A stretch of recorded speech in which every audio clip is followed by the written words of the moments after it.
I'm going to read chapter 5, in which a news piece opened unknown to the moneyed man's appears on chains.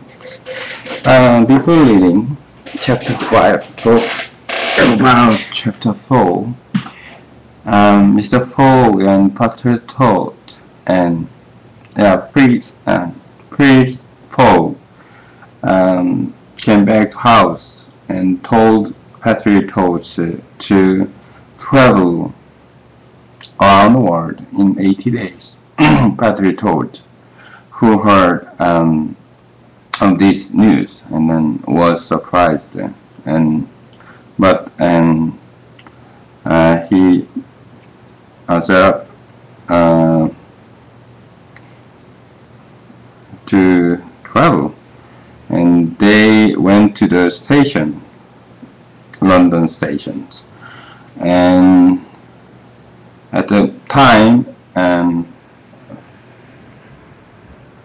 club members came to see Mr. Paul, and Mr. Paul took £20,000 to travel around the world. Okay, so this is there's a map. I can see the route on the map. I didn't see that. London to France and Italy. Maybe they pass through Suez Channel.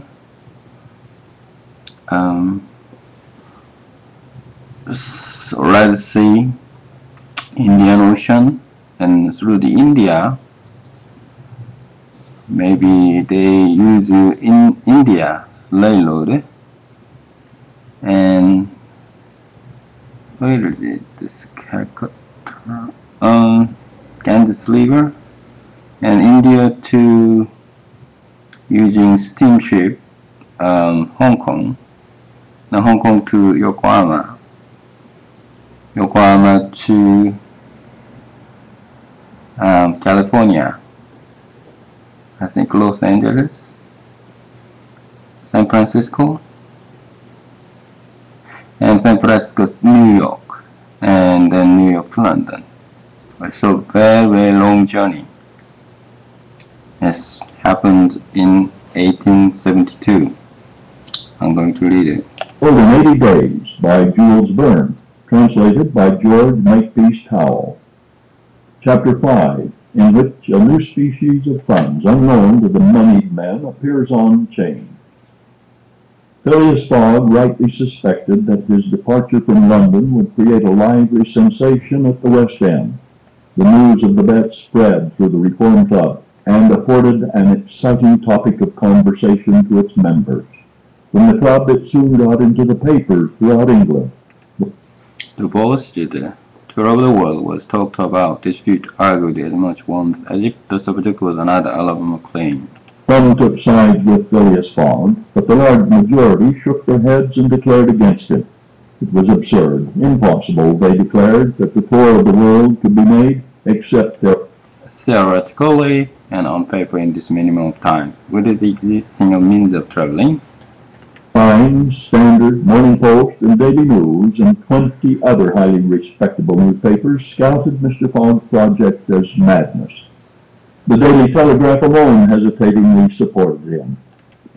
People in general thought him a lunatic and blamed his Reformed friends for having accepted the wages, which betrayed the mental aberration of his proposal. Articles no less passionate than logical appeared on the question, for geography is one of the pet subjects of the English, and the columns devoted to Phileas Fogg's venture was eagerly devoured by all classes of leaders. Individuals, principally of the gentler sex, espoused his cause, which became still more popular when the Illustrated London News came out with his portrait. Copies from the photograph in the Reform Club. A few leaders of the Daily Telegraph even dared to say, "Why not? After all, stranger things have come to pass." At last a long article appeared on the 7th of October in the Bulletin of the Royal Geographical Society, which treated the question from every point of view and demonstrate the folly of the enterprise. Everything he said was against travelers, every obstacle imposed alike at man by nature. A miraculous agreement of the times of departure and arrival, which was impossible, was absolutely necessary to his success. He might perhaps reckon on the arrival of trains at the designated hours in Europe, where his sense was relatively moderate, but when he calculated often crossing India in 3 days and the States in 7, could he rely beyond misgiving upon accomplishing his task? There were sent to machinery the liability of trains to run up the lines, collision and bad weather and blocking up by snows. Were not all these against the Phileas Fogg? Would he not find himself in traveling by steamer in winter at the mercy of the winds and fogs? Is it uncommon for the best ocean steamers to be 2 or 3 days behind time? But a single delay was sufficient to fatally break the chain of communication. Should Phileas Fogg once miss, even by an hour, the steamer, he would have to wait for the... But irrevocably rendered his attempt vain. This article made a great deal of noise, and being copied into all the papers, seriously depressed the advocates of less tourist. Everybody knows that England is the world of betting men, who are of a higher class than mere gamblers. To bet is in the English temperament.